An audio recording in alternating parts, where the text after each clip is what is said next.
চালার রাজপুত্র ফুটবল পায়ে সোহানের স্বপ্নযাত্রা।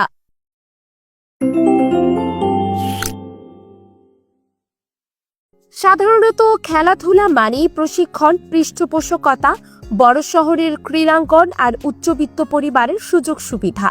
কিন্তু বাংলাদেশের প্রত্যন্ত কোনো গ্রামে একটি ছেঁড়া টিনের চালার নিচে জীর্ণ মেঝের ওপর ফুটবলের চেয়েও বড় এক স্বপ্ন বেঁধে রাখে যে শিশুটি, তার নাম সোহান। আমার নাম সোহান। আমার আব্বু আমাদের খেলা শেখায়। আমার মেসি অনেক পছন্দ।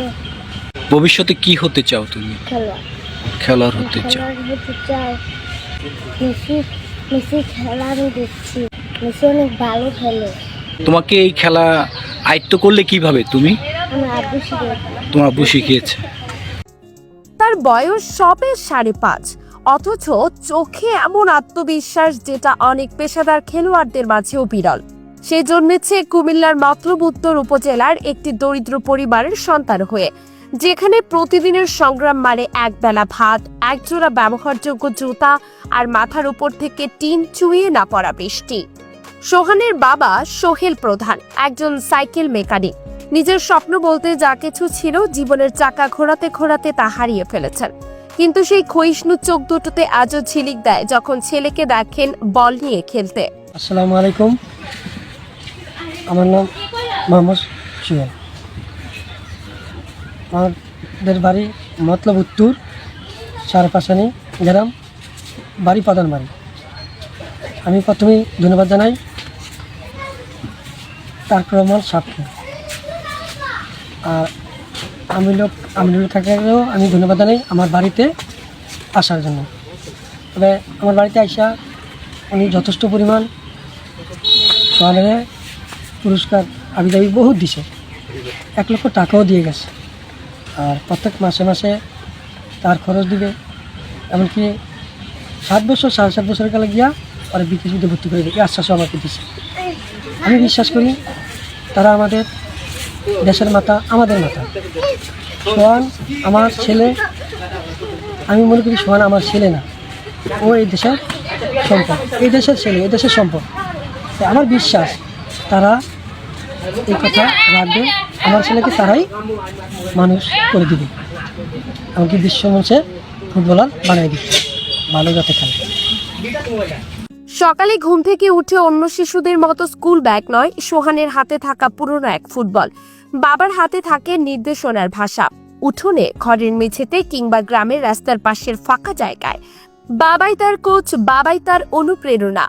তাকে ফুটবলের ড্রিবলিং শেখানো হয় মাটির ভাঙা পাথরের উপর দাঁড়িয়ে। ওভারলেপ, টাচ কন্ট্রোল কিংবা পেনাল্টি কিক, এই টার্মগুলো তার কাছে এখনো ধাঁধা, কিন্তু তার পায়ের চলন বলে সে বুঝে অনুভবে। সোহেলের ঘরে কোনো আধুনিক খেলনা নেই, কোনো ক্রীড়াবিদ্যার বই নেই, খেলার মাঠ নেই, রেফারি নেই, নেই গ্যালারির করতালিও। কিন্তু যেটা আছে তা হলো এক নিঃস্ব পিতার নিরবিচ্ছিন্ন ত্যাগ আর এক নিষ্পাপ শিশুর দুর্নিবার ইচ্ছা। সোহানের জন্য নেই কোনো জার্সি, নেই ব্র্যান্ডেড বুট, সে খেলছে খালি পায়ে, কাদা মেখে ধুলোর মাঝে রোদে। ফুটবলটা একদিন পুরনো হয়ে গেলে হয়তো বাবা আরো কিছুদিন খাবার কম খেয়ে নতুন বল কিনে দেবেন, এই বিশ্বাসই তার রসদ। পড়শি বাড়ির কেউ কেউ মজা করে বলে, এই বয়সে খেলা শেখে নাকি? কেউ কেউ কপাল চাপড়ায়, দারিদ্রের ঘরে আবার খেলোয়াড়। কিন্তু বাবা বলেন, দেখবেন একদিন ওকে টিভির পর্দায় দেখবেন, বাংলাদেশের জার্সি পরে মাঠে নামছে ইনশাল্লাহ। সোহান খুব ভালো খেলে, তাকে আমার খুব ভালো লাগে। সেই খুব সুন্দরভাবে স্কিল দেখায়, সে যেন ভালো পর্যায়ে খেলতে পারে। সোহান এখন আমাদের বাংলাদেশের গর্ব, আমাদের চাঁদপুরের গর্ব, মতলবের গর্ব। এই গর্ব যদি আমরা টিকিয়ে রাখতে চাই তাহলে মোটামুটি সবাইকেই ওর প্রতি কেয়ারফুল হতে হবে। তাছাড়া আমাদের বিএনপির ভারপ্রাপ্ত চেয়ারম্যান জনাব মোহাম্মদ তারেক রহমান ওর দায়িত্ব নিয়েছে, আশা করি ওনারাই ওর দায়িত্ব নিয়ে এসেছে, যেহেতু ওর শেষটা ওনারাই করবে। ওনাদের মাধ্যমেই হয়তো একদিন বাংলাদেশের মুখ উজ্জ্বল করবে, ভালো খেলোয়াড় হতে পারবে, এটাই আমার আশা। সম্প্রতি খুদে মেসি খ্যাত সোহানের সার্বিক দায়িত্ব গ্রহণ করেছেন বিএনপির ভারপ্রাপ্ত চেয়ারম্যান তারেক রহমান। বৃহস্পতিবার 7 আগস্ট বিএনপির ক্রীড়া বিষয়ক সম্পাদক ও সাবেক জাতীয় ফুটবল অধিনায়ক আমিনুল হক সোহানের বাড়িতে গিয়ে এ ঘোষণা দেন। তারেক রহমানের পক্ষ থেকে জানানো হয়, সোহানের পড়াশোনা, খেলাধুলা ও চিকিৎসার সব ব্যয় বহন করবে বিএনপি। প্রতি মাসে নির্দিষ্ট অর্থ সহায়তার পাশাপাশি তাকে দেওয়া হবে ফুটবল, জুতা ও ও প্রয়োজনীয় খেলাধুলার সরঞ্জাম। বিএনপি নেতারা জানান, সোহান এখন শুধু গ্রামের নয়, দলেরও সন্তান। তার প্রতিভা বিকাশে সব ধরনের সহযোগিতা দেওয়া হবে। বয়স 7 বছর পূর্ণ হলে বিকেএসপিতে ভর্তি করিয়ে পেশাদার প্রশিক্ষণের ব্যবস্থা করা হবে।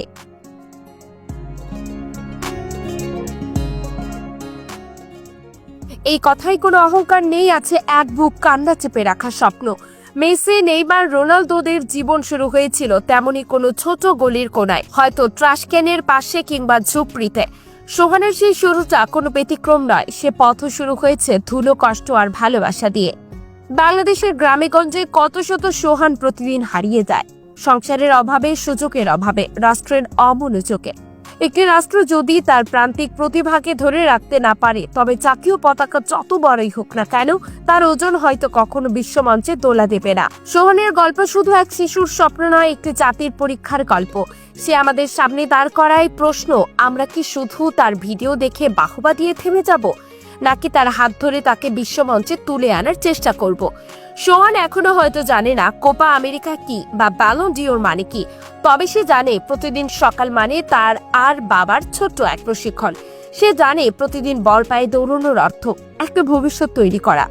জানেন তো সোহানের বাবার কাছে সবচেয়ে বড় স্বপ্ন কি? আমি চাচ্ছি একদিন ওকে জাতীয় দলের জার্সি পরিয়ে বলতে, এই আমার ছেলে। তথ্যচিত্র আব্দুল আওয়াল, চাঁদপুর মতলব প্রতিনিধি আতিয়া ফিফা, বাংলাদেশ নিউজ টুডে।